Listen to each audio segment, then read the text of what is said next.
Hello everyone, my name is Kumkum Gautam and welcome to the learn biology online. आज हम पढ़ने वाले हैं पेनक्रियास। बहुत छोटा सा टॉपिक है। ओके तो हम लोग बेसिकली एंडोक्राइन सिस्टम के बारे में पढ़ने वाले हैं। इसमें जो एंडोक्राइन ग्लैंड होती है पेनक्रियास, उसके बारे में। तो they have a heterocrine nature, they are heterocrine gland. Heterocrine क्यों? क्योंकि इसमें एक्सोक्राइन ग्लैंड भी इंक्लूड होती है और एंडोक्राइन ग्लैंड भी इंक्लूड होती है। तो एक्सोक्राइन का फंक्शन क्या होता है और एंडोक्राइन का फंक्शन क्या होता है, वो अभी हम देखने वाले हैं। तो ये जो पेनक्रियाज होती है, इसमें दो टाइप की सेल्स मिलती हैं। एक एसिनाई सेल्स मिलती हैं and second is islets of Langerhans. दो टाइप की सेल्स मिलती हैं। जो एसिनाई सेल्स होती है वो रिस्पॉन्सिबल होती हैं एक्सोक्राइन फंक्शन के लिए, वाइल जो आइलेट्स ऑफ लैंगरहैंस होते हैं वो रिस्पॉन्सिबल होते हैं एंडोक्राइन फंक्शन के लिए। सो हमें पहले समझना होगा कि what is the difference between the exocrine and the endocrine.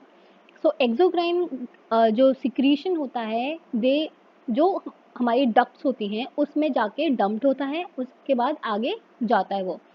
तो जो एक्सोक्राइन सिक्रीशन होगा उसमें डक्ट प्रेजेंट होंगी, लेकिन जो एंडोक्राइन सिक्रीशन होगा वो या फिर जो एंडोक्राइन ग्लैंड होती हैं वो डक्टलेस ग्लैंड होती हैं, while the exocrine gland having a ducts। Like pancreatic जो जूस होता है हमारा, अगर हमारे पेनक्रियास से उसको डिओडेनम में आना होता है तो एक डक्ट के थ्रू आता है, ठीक है। वैसे ही लेकिन एंडोक्राइन जो फंक्शन होता है, जो हार्मोन्स प्रोड्यूस होते हैं पेनक्रियास में, उनको कोई डक्ट की ज़रूरत नहीं होती है। वो पेनक्रियास में सिक्रीट होते हैं और थ्रू द ब्लड वो डिफरेंट डिफरेंट बॉडी के पार्ट्स में जाते हैं, ऑर्गन्स में जाते हैं, वहाँ अपना इफेक्ट शो करते हैं।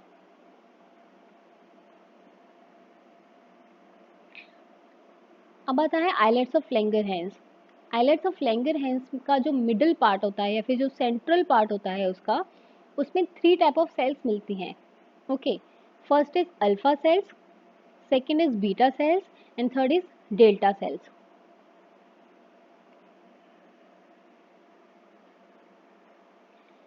अभी जो अल्फा सेल्स होती हैं वो रिस्पॉन्सिबल होती हैं ग्लूकागोन हार्मोन को सीक्रेट करने के लिए। तो जो अल्फा सेल्स होती हैं वो ग्लूकागोन हार्मोन बनाएंगी। अब ये जो हार्मोन होगा वो रिस्पॉन्सिबल किस चीज़ के लिए होता है? हमें पता है कि जब एनिमल में ग्लूकोज ज़्यादा हो जाता है या फिर ग्लूकोज को स्टोर करा जाता है, तो ग्लूकोज जो स्टोर होता है वो होता है ग्लाइकोजन के फॉर्म में, ठीक है। So glucose is store in the animals in the form of glycogen.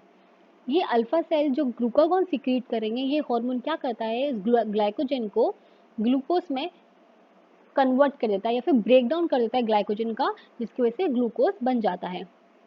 Okay, now इस प्रोसेस को क्या बोलते हैं? ग्लाइकोजिनोलाइसिस।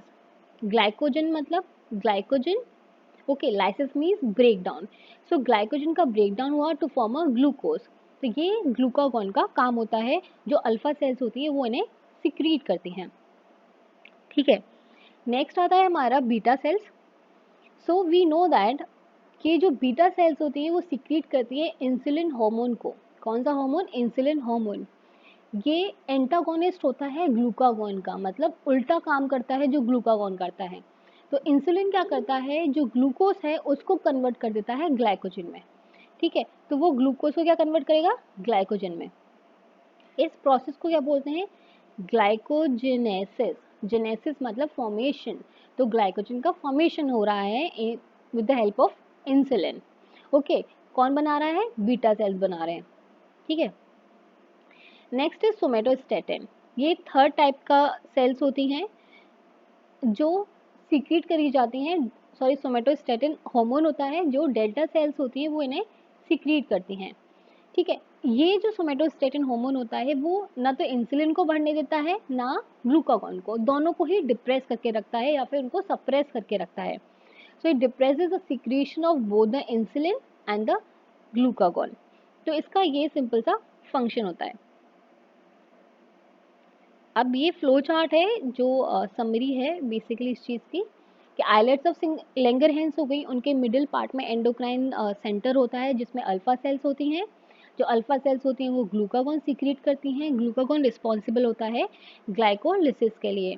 जो बीटा सेल्स होती हैं वो इंसुलिन सीक्रेट करती हैं और वो रिस्पॉन्सिबल होती हैं ग्लाइकोजेनेसिस मतलब formation of glycogen. While the delta cells होती हैं, they used to secrete somatostatin, and the somatostatin is responsible for depressing or suppressing both glucagon and insulin secretion. So ये पेनक्रियाज के बारे में था, बहुत छोटा टॉपिक था। तो थैंक यू सो मच।